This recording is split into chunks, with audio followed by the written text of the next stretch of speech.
Now that we know a little bit more about the upcoming arc, the Universal Survival arc, I did want to kind of drop this video and talk about the repercussions of that, the stakes that are laid on the line for this tournament and its victors and its losers. So I want to talk about that here today. So if you have not got accustomed to the spoilers that have come out within the last week for Dragon Ball Super, now is your chance to go do that and then come back to this video, pause the video, go check that stuff out if you're interested. Otherwise, if you're not interested in spoilers, I guess I'll see you in a couple months when this information becomes official through the show. But basically, what happens is Goku went up to Zeno, I guess both of the Zenos at this point, and requested for them to start, to commence the Omniversal tournament that they talked about at the end of the Universe 6 tournament arc. Now, flashing back to that arc, in which I kind of did a video yesterday where I talked about the stakes of that arc and how there basically were none. I mean, everybody would have been fine. Everything would have been okay. If you want a little bit more information on that, the video will be annotated at the end of this video. Last 15-20 seconds of this video, you'll see it pop up right on the screen. Go ahead and click that. But as for this video itself, in that arc, there were no stakes. However, this tournament's arc stakes are basically that the losers get their universe destroyed. Now, that's pretty epic. That's a little extreme, too. I think that's a little bit beyond extreme, actually, because if you think about it, right, there's so many different types of inhabitants of these universes, and they're not even going to know what's going on. For example, if Universe 7 loses, right, they're going to eliminate their entire universe. I don't know if that includes the Kais and stuff like that, like the North Kai, South Kai, all those guys, because they're guardians of the quadrant. So I guess that would technically include them, right? But I don't know if that also would include the timelines. No, it wouldn't include the timelines because it was an alternate Zeno.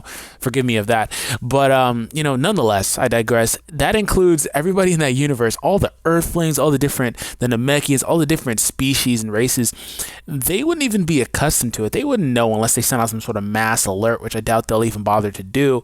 So you're just living your life one day as one of these Earthlings, or Ningen as Zamasu would call them, and just boom, everything's done. You're gone. You just cease to exist.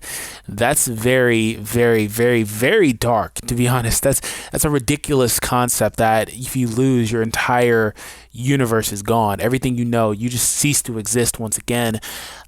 Now, do I think they'll actually follow through with that?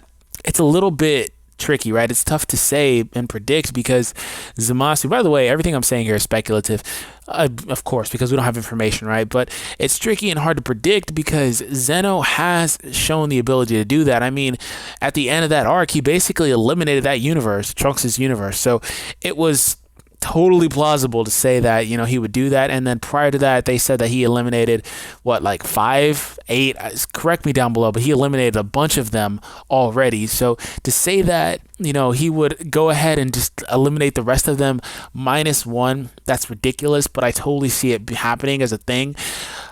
I wouldn't be surprised, though, if at the last second Goku or somebody talks him out of it, because it depends who's going to win, right? But we already know Universe 7's going to win. They can play up the drama, but they're not going to eliminate Goku and those characters. And if Universe 7 does lose, those guys will sustain life and probably live in a different universe or something like that. But these guys are not going to die. It's not going to happen. They're not going to be permanently gone from the show, and Dragon Ball won't move on without Goku, Gohan, Vegeta, all these characters. So we know, no matter what they do, the outcome will be the same. That being said, it's possible that maybe they try to talk him out of it because that is, like I said, really, really extreme. And I do want to know you guys' thoughts down below in the comments as to whether you think that'll actually happen as well, because I can't say it enough. That is really dark, man. Like at the end of the Trunks arc, it was really dark too, to think that they go to this timeline where everybody doesn't know that they basically died in this alternate timeline, except there's 2 Trunkses and Mai's, and a pair of them do know what happens, and they've got to live looking at all these characters that are basically dead and stuff. Trunks' mom dead, she's alive in that timeline. That's really dark to think about too.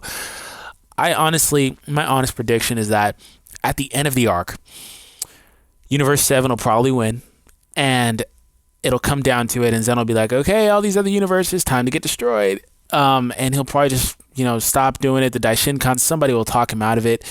I do feel like the Daishinkan will have a big role, whether he's the coach of like a team or something like that, the announcer.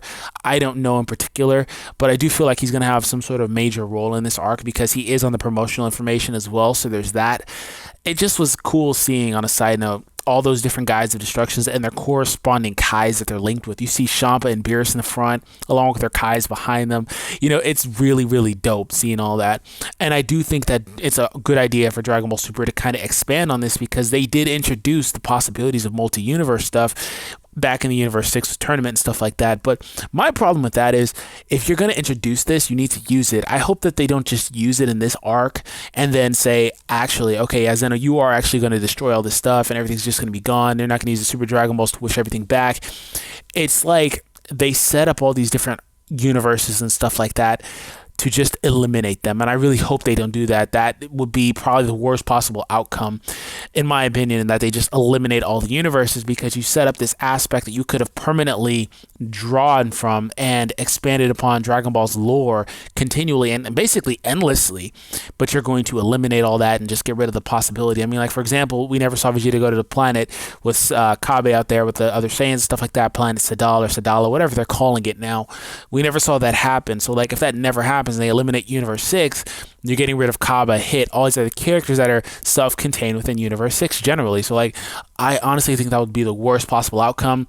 You know what I think would actually, now that I'm thinking about it, will be a worse outcome is if they eliminate all the other universes, but they just combine it into one. That would be like, it would be a massive cop-out. I mean, I would understand why they do it, but it would be a massive cop-out. But that's pretty much it for this video. I want to know you guys' thoughts down below in the comment section as to what you think will happen. Do you think Xeno will actually destroy the planets or the universes, excuse me? Do you think they'll just combine them? Do you think they'll use the Super Dragon Balls against Xeno's knowledge, basically? What do you think will happen? And if you're new to the channel, please subscribe. I'd love to have you guys stick around. And if you have stuck around, thank you for that. I appreciate it. Annotated on the screen are the other videos I was talking about that you can click on and go ahead and check out. Stick around a little bit and have some fun. So I'll catch you guys later. Oh, on a side note, YouTube does still unsubscribe people, apparently. Make sure you have my notification bell on down below on my channel page and stuff like that. But anyways, I'll catch you guys later. Peace.